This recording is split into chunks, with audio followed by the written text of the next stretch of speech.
குடி டிவி அன்பர்களுக்கு வணக்கம். நம்ம வாழ்க்கையில் ஜெயிக்கணும்னா நிறைய பேர் நினைக்கிறாங்க, ஸ்பெஷல் திறமைகள் இருக்கணும், அப்போ தான் நம்ம ஜெயிக்க முடியும் அப்படின்னு. அப்படி இல்லைங்க. நம்ம எல்லாருக்குமே திறமை இருக்குது. திறமை இல்லாதவனே கிடையாது. கடவுள், நம்ம எல்லாருமே கடவுளால் உருவாக்கப்பட்டவர்கள். நம்மளுடைய தயாரியில் மேனுஃபேக்சரிங் டிஃபெக்ட் இருக்கலாம். ஆனால் பகவான் தயார் பண்ண இதில் எந்த டிஃபெக்டும் இருக்காது. ஃபிசிக்கலாக ஒரு டிஃபெக்ட் இருந்தாலும் அதை காம்பன்சேட் பண்ணி மென்டலாக ஸ்பிரிச்சுவலாக வேறு லெவலில் ஒரு காம்ப்ளிமெண்ட் பண்ணி எக்ஸ்ட்ரா கிஃப்ட் கொடுத்துருப்பாரு. நம்ம வேலையெல்லாம் என்ன அப்படின்னு கேட்டிங்கன்னா, நமக்குள் ஒளிந்திருக்கும் அந்த திறமையை நம்ம கண்டுபிடிக்கணும். நமக்குள்ளே இருக்கிற அந்த திறமையை நம்ம கண்டுபிடிச்சிட்டோம்னா, அதையே நம்மளுடைய ஒரு வேலையாக, ஒரு கெரியராக நம்ம மாற்றிட்டோம்னா, நம்ம வேலை அல்லது தொழிலில் அபாரமான வெற்றி நமக்கு கிடைக்கும். எனக்கு திறமை இல்லைங்க, நான் உங்களை மாதிரி புத்திசாலி இல்லைங்க அப்படின்னு ஒருத்தர் சொல்கிறாங்கன்னா, அது எஸ்கேப் மென்டாலிட்டி. அது உண்மை இல்லை. அவங்களுக்கு தெரியும், ஜஸ்ட்டு ஒரு எஸ்கேப்புக்காக அதை யூட்டிலைஸ் பண்ணுறாங்க. திறமையை விட இன்னொரு விஷயம் சொல்கிறேன் கேளுங்க. திறமை நம்மளாக பார்த்து வளர்த்துக்கிறது தான். யாரும் முன்னாடியே மூளைக்குள்ளே புகுத்தி ஒரு விஷயத்தை யாருக்குமே கொடுக்கறது இல்லை பகவான். எதை நம்ம விரும்பி கற்றுக்கிறோமோ அது நமக்கு வந்துடுது. சரி, அது போகட்டும். பட்டு உண்மையிலே வாழ்க்கையில் வெற்றி பெறணும்னா என்னங்க வேணும்? திறமை கொஞ்சம் இருந்தால் போதுங்க. 10% திறமை போதும். 90% என்ன தெரியுங்களா? பெர்சிஸ்டன்சி, கன்சிஸ்டன்சி அப்படின்னா என்னங்க? பிசி அப்படின்னு நம்ம ஷார்ட்டாக சொல்லலாம். ஒரு செயலை நம்மளால் தொடர்ச்சியாக செய்ய முயற்சி பண்ணணும். ஒரு 10 days, ஒரு 20 days, ஒரு 48 days, இது மாதிரி தொடர்ச்சியாக ஒரு விஷயத்தை செய்யணும். அப்படி செய்யும்போது இதை தான் கன்சிஸ்டன்சி. பல தடைகள் வரும். இன்றைக்கி முடியாது, நாளைக்கு பார்த்துக்கலாங்கிற மென்டாலிட்டி வரும். அதை நம்ம தகர்த்தெறிந்து நாம் விடாமுயற்சியாக முயற்சி பண்ணணும். இதை தான் பிசி. இந்த பிசியை தான் நம்ம அச்சீவ் பண்ணணும். நிறைய பேருக்கு இதுதாங்க பிரச்சனை. உற்சாகமாக ஆரம்பிப்பாங்க, 4 நாள் பண்ணுவாங்க, நிறுத்திடுவாங்க. வாக்கிங் ஸ்டார்ட் பண்ணுவாங்க, 1 வாரம் போவாங்க, ஸ்டாப் பண்ணிவிடுவாங்க. ஏதோ ஒரு கோர்ஸ் ஜாயின் பண்ணுவாங்க, ஜிம்முக்கு போவாங்க, 10 நாள் போவாங்க, மறுபடியும் நின்றுடுவாங்க. ஸ்ரீராம ஜெயம் எழுதணும்னு ஆரம்பிப்பாங்க, ஒரு 4 நாள் எழுதுவாங்க. இன்றைக்கி வேலையாக இருக்குது, காலைக்கு பதிலாக சாயந்தரம்பாங்க. இல்லை ஒரு நாள் விட்டு 2 நாள் 2 பக்கமாக எழுதிக்கலாம் நினைப்பாங்க, அவுட்டு. இப்படி தாங்க. நல்லா நினச்சி பாருங்கள்.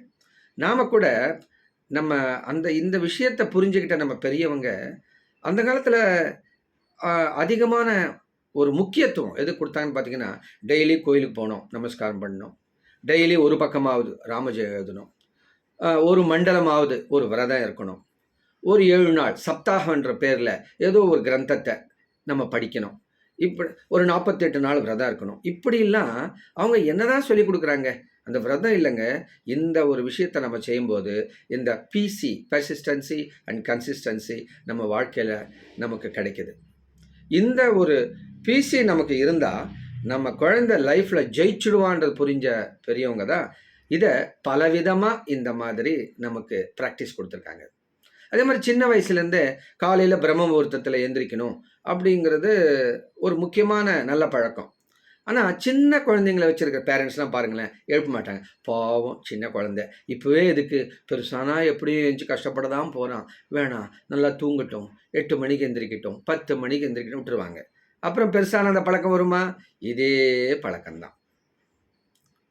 அப்படியே பாருங்கள், விரதம் இருக்கணும், ஏகாதசி விரதம் இருக்கணும், சஷ்டிக்கு விரதம் இருக்கணும், சனிக்கிழமை ஒரு வேளை சாப்பிடணும். என்ன சொல்லுவாங்க? இதை குழந்தை சாப்பிடாம நான் விரதம் இருக்க போகிறேன்னா, இந்த சின்ன வயசுலேயே உனக்கு இதெல்லாம் தேவையா? பெருசாகிட்டு இதெல்லாம் பண்ணலாம், இப்போவே என்ன அவசரம் உனக்கு? பாட்டி மாதிரி தாத்தா மாதிரி இப்போவே ஆரம்பிச்சிட்டான், வேண்டாம் அப்படின்னு சொல்லி அதை தடுப்பாங்க. அப்போ சின்ன வயசில் அந்த பழக்கம் இல்லைன்னா பெருசாகும்போது அவங்களால ஒரு வேளை சோறு இல்லைன்னா இருக்க முடியாது. அவ்வளோ எதுக்குங்க, அந்த டயத்துக்கு சாப்பிடலனாவே பெரும் பிரச்சனைகள், கோபம் நெர்வஸ் ஆகுது, கூட இருக்கிறவங்க கூட சண்டை போடுறது, பொருட்களை வீசி அடையிறது, கோபமாக ஆஃபீஸில் இருக்கிற கலீக்கிட்டையோ ஆஃபீஸர்கிட்டையோ பேசுறது, அதனால வேலையே போகிறது. இந்த மாதிரி பல விஷயங்கள் வாழ்க்கையில் ஏற்பட்டுகிட்டே இருக்குது. சிந்தனை பண்ணி பாருங்கள். பெரியவங்களாகிய அடல்ட்ஸ்க்கு எல்லாருமே இது நான் என்ன சொல்கிறேங்கிறது நல்லா புரியும். இது எல்லாத்துக்கும் what is the root cause? நாம் கொடுத்த செல்லம், நமக்கு கொடுக்கப்பட்ட செல்லம். ஸோ நாம் இன்று முதல் இதையெல்லாம் கொஞ்சம் மாற்றணும். சரி, மற்றவங்களுக்கு மாத்துறாங்க. எல்லாரும் மற்றவங்களுக்கு மாத்தணும்னு தான் ஆசைப்படுறாங்க. நம்மள நாமளே கேட்டுக்குவோம். நம்ம மாறிட்டோமா? நம்ம மாற முயற்சி பண்ண போறோமா? உடனே எனக்கு 50 ஆச்சு, 60 ஆச்சு, இருக்கிற காலம் இருக்க போறதில்ல. எனக்கு எதுக்கு வாழ குழந்த no, no, no, no, no, no. No, no way. நம்ம கூட ஹேப்பியா வாழணும்.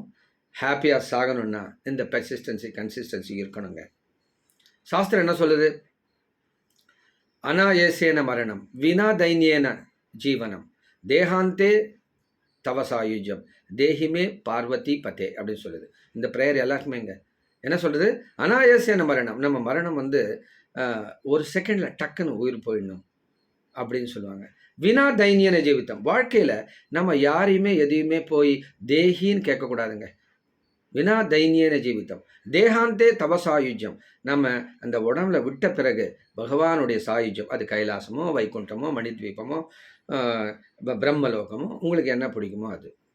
தேஹிமே பார்வதி பத்தே. இப்படித்தான் நம்ம ஒவ்வொரு நாளும் ப்ரேயர் பண்ணணும்னு பெரியவங்க சொல்லி கொடுத்துருக்காங்க. அப்போ இதையெல்லாம் நம்ம அச்சீவ் பண்ணணும்னா கூட இந்த 4 விஷயத்துல, இந்த உலகியல் பொருளா இருக்கட்டும், இல்ல இறப்பா இருக்கட்டும், எதுவா இருந்தாலும் நம்மளுடைய இதுக்கு என்ன பண்ணணும்? அந்த பெர்சிஸ்டன்சி, கன்சிஸ்டன்சி ரொம்ப தேவை. திறமையா வளர்த்துக்கிட்டா எக்ஸலென்ட், சூப்பர். வேணான்னு நான் சொல்லல.